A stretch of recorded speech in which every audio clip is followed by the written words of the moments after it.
Hello everyone, welcome to study dentistry. So आज हम start करने वाले हैं जनरल पैथोलॉजी, और जो इसका फर्स्ट चैप्टर है वो क्या है, neoplasm. Sorry for my voice. So आज हम स्टार्ट करेंगे नियोप्लाज्म, ठीक है।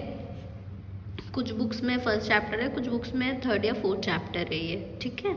This is the subject general pathology. You all know we have studied in BDS second year, okay. So what is neoplasm? Neoplasm होता क्या है? See, neo means new growth and it is also called as tumour, ठीक। Neo means होता है new, ये जो word है ना नियो, इसका मतलब क्या है? New, which means new growth and it is also called as tumour. Now come to definition. It is a mass of tissue formed as a result of abnormal, excessive, uncoordinated, autonomous, purposeless proliferation of cells. अब आप इसको समझो.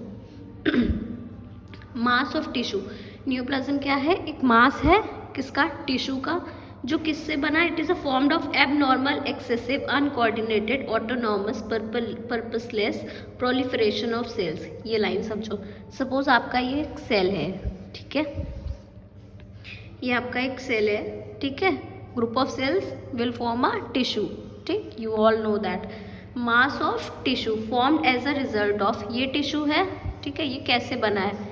कोई cell होगा, वो proliferate करा, ठीक, group of sales बने और ग्रुप ऑफ सेल्स से बन गया टिश्यू, ठीक। अब क्या देखेंगे हम, क्या लिखा है? Abnormal, excessive, uncoordinated, autonomous, purposeless, ठीक।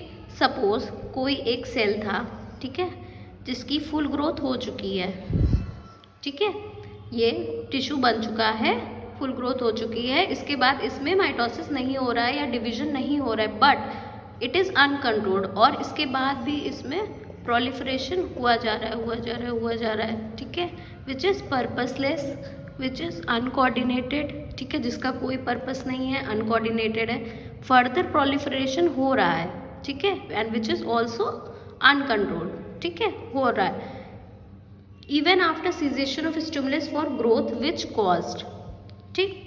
सपोज फिर से आप इधर देखो, ये आपका एक सेल है जिसकी ग्रोथ इतनी होनी थी, ठीक है, ये आपका टिश्यू बन गया, अब इसके बाद भी इसमें फर्दर प्रोलिफरेशन हो रहा है, ठीक है, विच इज़ पर्पसलेस, जिसका कोई यूज़ नहीं है क्योंकि इसकी तो ग्रोथ हो चुकी, पर्पसलेस है, अनकोऑर्डिनेटेड है, ऑटोनॉमस है, ठीक है, even after cessation of stimulus for growth which cause it. Cessation of stimulus मतलब जो हमें स्टिमुलस चाहिए था ग्रोथ के लिए वो स्टॉप हो गया है, उसके बाद भी फर्दर प्रोलिफरेशन हो रहा है, जिससे एक मास फॉर्म होगा, उसे हम क्या कहेंगे? नियोप्लाज्म, ठीक है। नाउ नियोप्लाज्म को हम दूसरा नाम क्या है? ट्यूमर, इसे ट्यूमर भी कहते हैं. एंड नेवर एवर थिंक कि ट्यूमर है तो कैंसर ही होगा. Tumour and cancers are different, ठीक है. ट्यूमर कैन बी बेनाइन और कैन बी मेलिग्नेंट, ठीक. Now the classification, first one is benign tumour, ठीक है. कैसा होता है ये? Spherical ovoid encapsulated, means capsule होगा, outer covering, freely movable, it can move anywhere, firm होगा, ठीक, यूनिफॉर्म होगा, it has a proper shape, unless secondary changes like haemorrhage, ulcerations are present. जब तक कि इसमें कोई सेकेंडरी चेंजेस नहीं होंगे तब तक हम इसे क्या कहेंगे? बेनाइन, ठीक है. बेनाइन ट्यूमर में सेकेंडरी चेंजेस देखने को नहीं मिलते, स्फेरिकल होता है. अगर ये एक जगह पे प्रेजेंट है तो उसी जगह पे प्रेजेंट है, ये कहीं और प्रोलिफरेट करके नहीं जा रहा है, ठीक है, इसलिए हम इसे कहते हैं बेनाइन, ठीक. Now the second one is malignant. Malignant इसके ऑपोजिट क्या होता है? इरेगुलर होगा शेप में, ठीक, इसका शेप इरेगुलर सा होगा.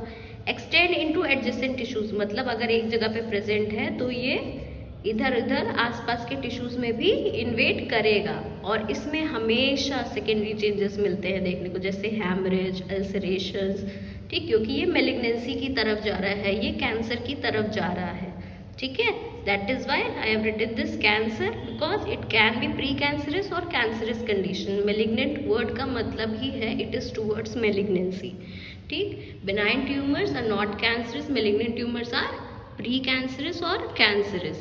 So this is all about neoplasm. It's just an introduction. Next video में आपको पूरा detailed classification मिलेगा. Okay, thank you so much.